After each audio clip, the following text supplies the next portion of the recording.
Terus 3 itu ada paragraf ketiga ada budaya Bali terkenal dengan bunyi-bunyinya. Paragraf keempat itu ada rombongan dari Bali. Paragraf kelima ada Udin dan teman-teman. Kira-kira dalam pawai budaya itu membicarakan tentang apa? Paragraf pertama. Keberagaman Indonesia. Kemudian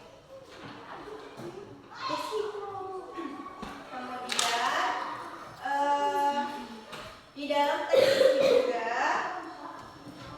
teks itu dinamakan bacaan. Di setiap bacaan itu terdiri dari paragraf. Kira-kira ada berapa paragraf di pawai budaya itu? 5. Nah, di setiap paragraf itu ada yang namanya ide pokok dan gagasan utama. Kira-kira apa itu gagasan pokok? Coba, apa itu gagasan pokok? Pawai budaya sangat Bukan. Apa itu pengertian gagasan pokok?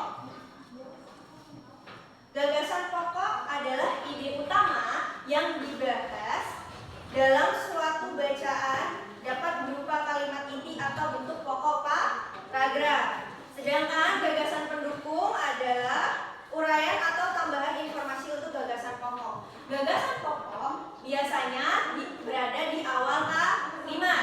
Contohnya, paragraf pertama, pawai budaya sangat menarik bagi warga kampung Babakan. Itu adalah gagasan pokok. Gagasan pendukungnya adalah kalimat setelahnya, yaitu pawai ini selalu menampilkan keberagaman budaya Indonesia. Udin dan teman-teman tidak pernah bosan menanti rombongan pawai lewat. Dan seterusnya itu adalah gagasan pendukung. Coba kira-kira kalau di paragraf 2 gagasan pokoknya apa? Yang bisa jawab angkat tangan. Apa? di barisan pawai terdepan melihat rombongan dari Maluku. Nah, itu adalah gagasan pokok. Gagasan pendukungnya? Ayo. Rombongan laki-laki mengenakan bendera putih jas merah dan topi tinggi dengan hiasan Nusantara.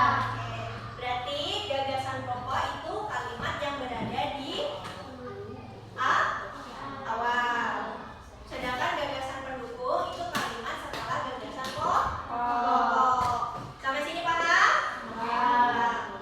Oke, sekarang ibu bagi kelompok 4 orang.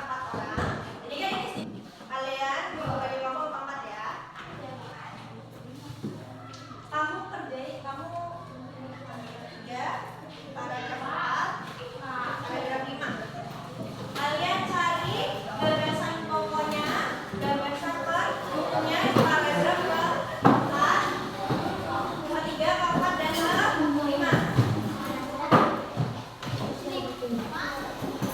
Ditulis nama kelasnya ya, kelasnya, terus ditulis paragrafnya.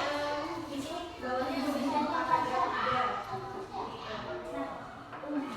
Tulisannya yang bagus ya, udah kelas 4 masa tulisannya masih jelek. Nah, rapi. Bawahnya yang kelasnya enggak masuk ke kelas. Sudah semua? Coba salah satu, coba yang paragraf ketiga coba maju ke depan. Paragraf ketiga.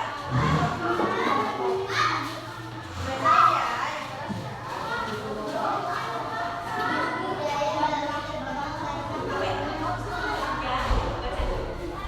Gagasan pokok paragraf